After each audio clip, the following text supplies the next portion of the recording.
इस 4 दिनों का बुलाया गया। हिमाचल प्रदेश के इतिहास में ये सबसे कम दिनों वाला सत्र होने वाला है। क्यों? क्योंकि सरकार विपक्ष का सामना नहीं कर पा रही, इसलिए विधानसभा के अंदर विपक्ष के मुद्दों का इसलिए इस सदन को जितना छोटा कर सकते थे उतना छोटा किया गया। मुझे पता है वो तर्क देंगे हमने मॉनसून सत्र लंबा किया और विपक्ष का सामना करने से घबरा रही है, इसलिए इस सत्र को। दूसरा मेरा कहना है कि विधानसभा के अध्यक्ष का पद, मैं तो सदन के अंदर अध्यक्ष हूं, बाहर तो मैं स्वतंत्र हूं। तो फिर सदन के अंदर की बातों को सदन के बाहर क्यों उठाया जाता? पहले लोकसभा चुनाव के दौरान जो सदन के अंदर राज्यसभा चुनाव के दौरान घटना घटी थी, उस पर बयान दिया था। विधायकों के सर कलम कर दिए और 3 मेरी तलवार के नीचे। और पिछले कल भी बयान दे दिया कि 9 विधायकों की शिकायत पेंडिंग है, निर्णय इस सत्र में आएगा।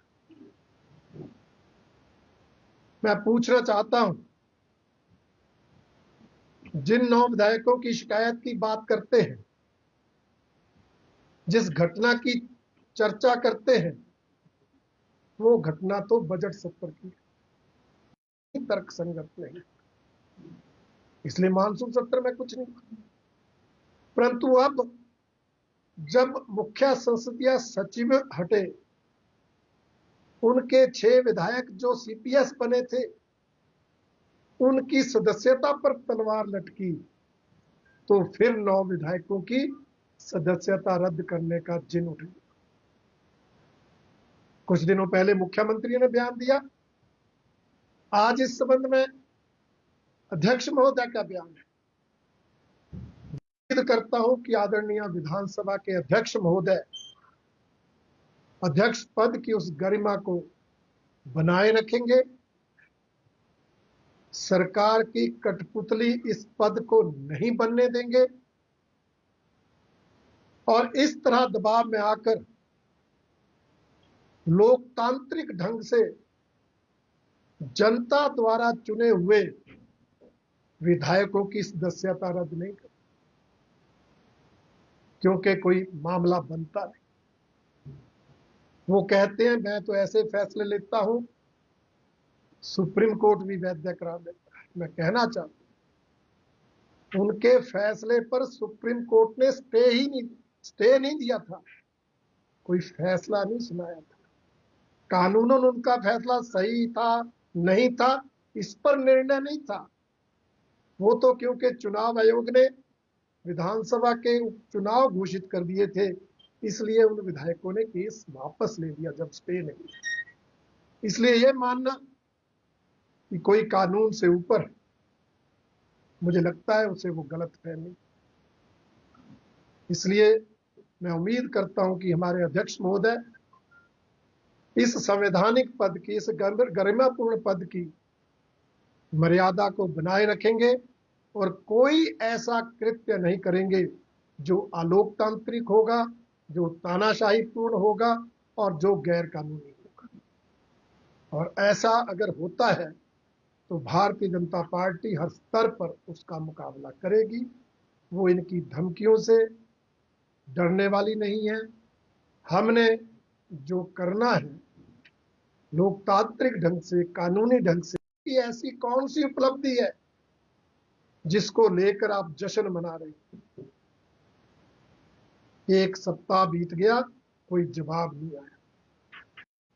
अनेक जनविरोधी निर्णय लेकर हिमाचल की जनता पर बोझ डालने का काम किया। ये सरकार तो जनता को बरगलाने वाली, झूठ बोलकर गुमराह करने वाली सरकार साबित हुई है, क्योंकि जिन गारंटियों को लेकर सत्ता में आए थे, सत्ता में आने के बाद उनको भूल गए, उनको पूरा नहीं। कानून व्यवस्था लगातार बिगड़ती जा रही। आपने 2 साल सीपीएस के पदों को बचाने के लिए करोड़ों रुपए सीनियर एडवोकेट्स पर खर्च कर, ऐसे अनेक मुद्दे, परंतु जश्न मनाने के लिए कोई मुद्दा नहीं। और मुझे लगता है कि शायद सरकार जश्न इसलिए मना रही है, मुख्यमंत्री भी जश्न इसलिए मना रहे हैं कि उनकी बात मानते हुए हाईकमांड ने कांग्रेस पार्टी की कार्यकारिणियों को भंग कर दिया।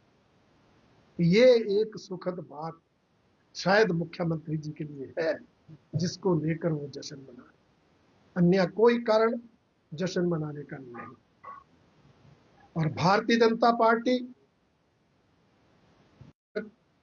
को जनता के बीच बेनकाब करेगी, अलग अलग ढंग से अलग अलग तरह के कार्यक्रम आयोजित करके हम सरकार की नाकामयाबियों को, सरकार के भ्रष्टाचार के काले कारनामों को, सरकार के जन विरोधी निर्णयों को, सरकार के जग हसाई वाले निर्णयों को लेकर इस दौरान भी जनता के बीच सरकार को बेनकाब करने का काम करेगी। उसके लिए पार्टी ने कमेटी गठित की है, जल्दी उसका कार्यक्रम आगे आएगा और सरकार को कटघरे में खड़ा करने का काम भारतीय जनता पार्टी